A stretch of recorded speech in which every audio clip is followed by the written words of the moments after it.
और अब बात रूस यूक्रेन वॉर की, जो अब नए मोर्चे पर लड़ा जाने वाला है। और ये मोर्चा है नाटो का बाल्टिक रीजन, यानी नाटो के पूर्वी देश रूस के निशाने पर हैं। पुतिन के प्रहार से बचने के लिए नाटो ने भी काउंटर की तैयारी शुरू कर दी है। ब्रिटेन की अगुवाई वॉर ड्रिल शुरू हो चुकी है, तो वही रूस पहले ही यहां युद्धाभ्यास शुरू कर चुका है। ऐसे में सवाल यही है कि क्या यूक्रेन के बाद बाल्टिक में छिड़ेगा महायुद्ध पार्ट 2।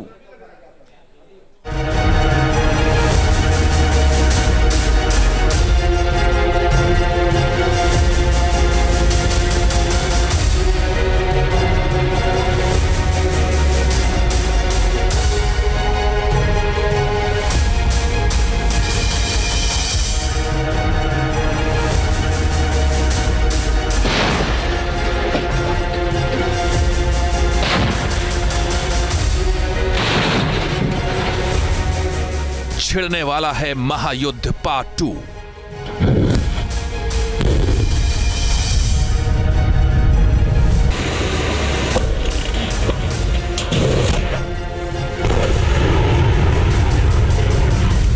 खुल गया जंग का नया वार जोन।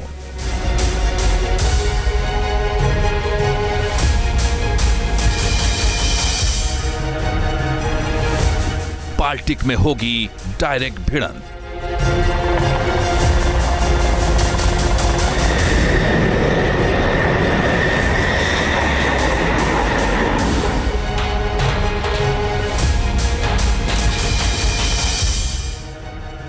यूक्रेन के बाद क्या बाल्टिक का भी नक्शा बदलने वाला है? क्या रूस और यूक्रेन की जंग की आग से नाटो के पूर्वी देश झुलसने वाले हैं? क्योंकि रूस ने अब बाल्टिक को जंग का नया मैदान बना दिया है, तो वहीं रूस के संभावित अटैक से निपटने के लिए हजारों ब्रिटिश सैनिक मैदान जंग में उतर चुके हैं।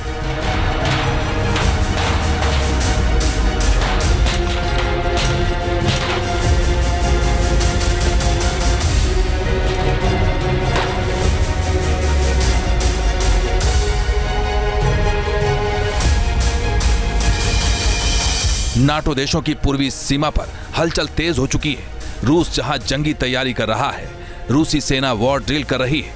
इसके जवाब में अब नाटो ने भी जंग के काउंटर अटैक की तैयारी शुरू कर दी है। रूस के बढ़ते खतरे को देखते हुए नाटो देशों ने पूर्वी सीमा पर वॉर ड्रिल शुरू कर दी है, जिसका नाम दिया गया है स्टीड फास्ट डार्ट। इस युद्धाभ्यास का नेतृत्व इस बार यूके कर रहा है।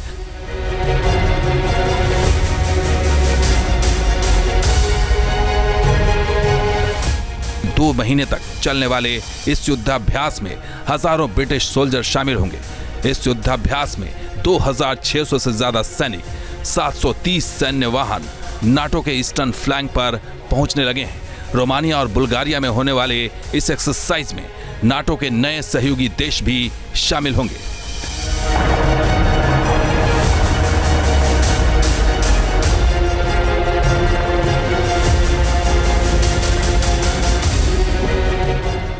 दरअसल ब्रिटिश सैनिकों की अगुवाई में जो युद्धाभ्यास हो रहा है, उसे नाटो के पूर्वी बॉर्डर के खास तौर से त्वरित रीइंफोर्समेंट के लिए तैयार किया गया है, ताकि रूस के किसी भी ग्राउंड अटैक से निपटने के लिए सैनिकों को तैनात किया जा सके और रूस की किसी भी जमीनी अटैक का सामना किया जा सके। इस युद्धाभ्यास को यूके की 1st डिवीजन लीड कर रही है।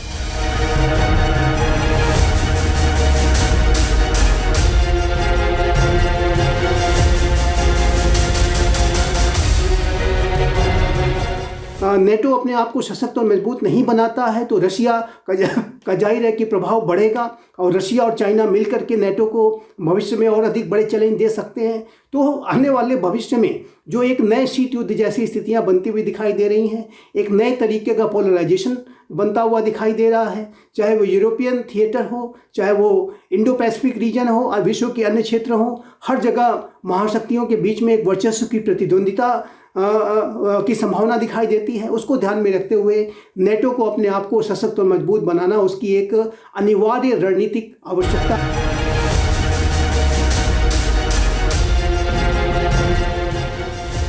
एक तरफ नाटो के पूर्वी देशों पर रूस के संभावित अटैक का खतरा है, तो वहीं दूसरी तरफ रूसी सेना लगातार यूक्रेन के अंदर आगे बढ़ रही है। मीडिया रिपोर्ट्स के मुताबिक रूसी सेना कोपियांस्क में 2 किलोमीटर के अंदर तक पहुंच चुकी है, जिससे यूक्रेन के महत्वपूर्ण रेलवे हब को खतरा पैदा हो गया है। तो वहीं रूसी सेना खार्किव के करीब भी पहुंचती दिख रही है।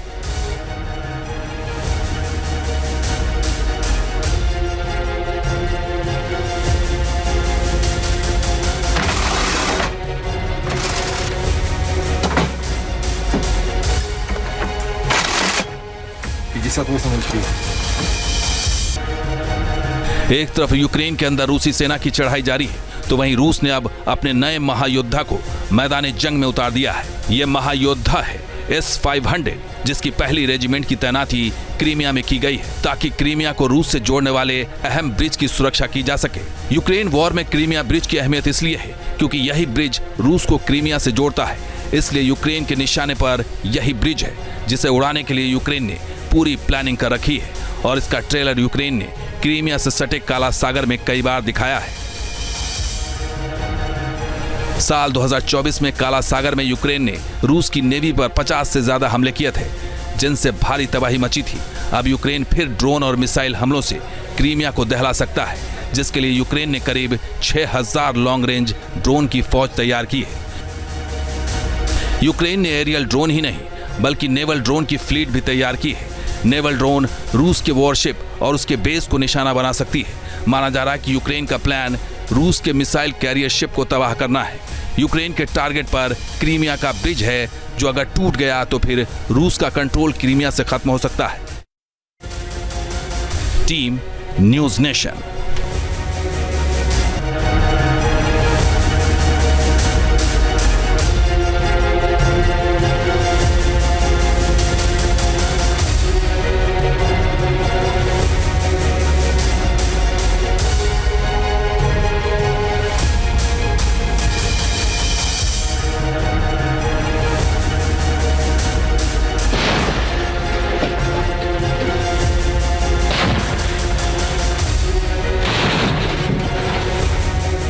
छिड़ने वाला है महायुद्ध पार्ट 2।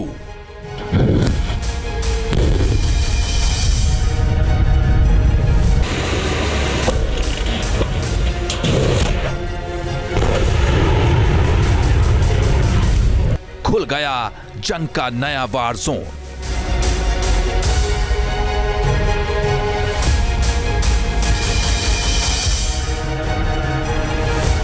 बाल्टिक में होगी डायरेक्ट भिड़ंत।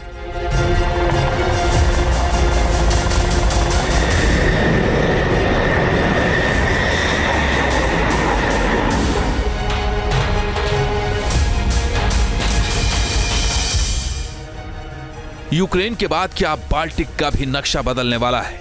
क्या रूस और यूक्रेन की जंग की आग से नाटो के पूर्वी देश झुलसने वाले हैं? क्योंकि रूस ने अब बाल्टिक को जंग का नया मैदान बना दिया है, तो वहीं रूस के संभावित अटैक से निपटने के लिए हजारों ब्रिटिश सैनिक मैदान जंग में उतर चुके हैं।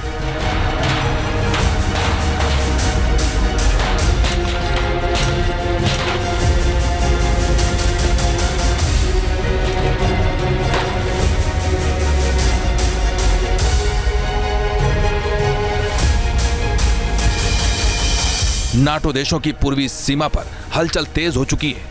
रूस जहां जंगी तैयारी कर रहा है, रूसी सेना वॉर ड्रिल कर रही है।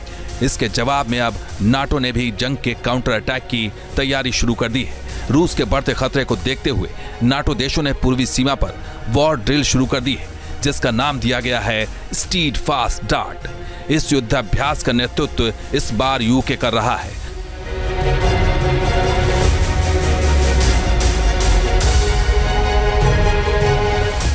दो महीने तक चलने वाले इस युद्धाभ्यास में हजारों ब्रिटिश सोल्जर शामिल होंगे। इस युद्धाभ्यास में 2600 से ज्यादा सैनिक, 730 सैन्य वाहन नाटो के ईस्टर्न फ्लैंक पर पहुंचने लगे हैं। रोमानिया और बुल्गारिया में होने वाले इस एक्सरसाइज में नाटो के नए सहयोगी देश भी शामिल होंगे।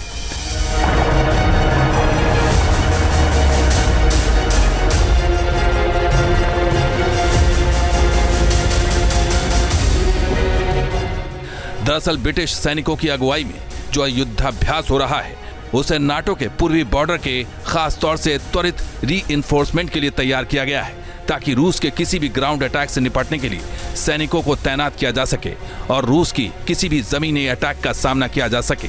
इस युद्धाभ्यास को यूके की 1st डिवीजन लीड कर रही है।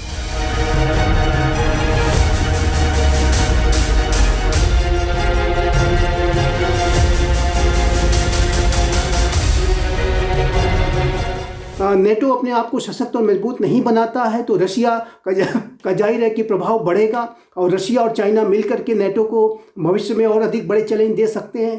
तो आने वाले भविष्य में जो एक नए शीत युद्ध जैसी स्थितियां बनती हुई दिखाई दे रही हैं, एक नए तरीके का पोलराइजेशन बनता हुआ दिखाई दे रहा है, चाहे वो यूरोपियन थिएटर हो, चाहे वो इंडो पैसिफिक रीजन हो और विश्व के अन्य क्षेत्र हो, हर जगह महाशक्तियों के बीच में एक वर्चस्व की प्रतिद्वंदिता की संभावना दिखाई देती है। उसको ध्यान में रखते हुए नेटो को अपने आप को सशक्त और मजबूत बनाना उसकी एक अनिवार्य रणनीतिक आवश्यकता है।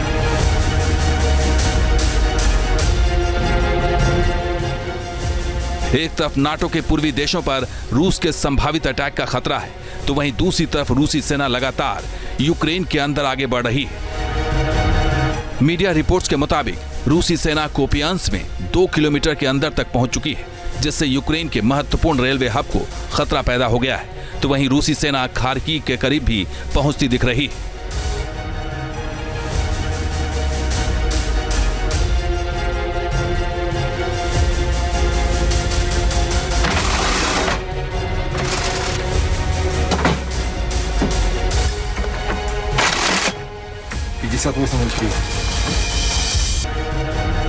एक तरफ यूक्रेन के अंदर रूसी सेना की चढ़ाई जारी है, तो वहीं रूस ने अब अपने नए महायोद्धा को मैदान जंग में उतार दिया है। यह महायोद्धा है S-500, जिसकी पहली रेजिमेंट की तैनाती क्रीमिया में की गई है, ताकि क्रीमिया को रूस से जोड़ने वाले अहम ब्रिज की सुरक्षा की जा सके।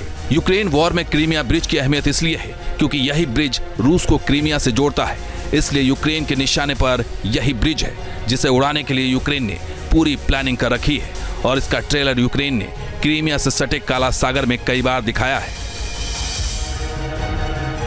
साल 2024 में काला सागर में यूक्रेन ने रूस की नेवी पर 50 से ज्यादा हमले किए थे, जिनसे भारी तबाही मची थी। अब यूक्रेन फिर ड्रोन और मिसाइल हमलों से क्रीमिया को दहला सकता है, जिसके लिए यूक्रेन ने करीब 6000 लॉन्ग रेंज ड्रोन की फौज तैयार की है। यूक्रेन ने एरियल ड्रोन ही नहीं बल्कि नेवल ड्रोन की फ्लीट भी तैयार की है।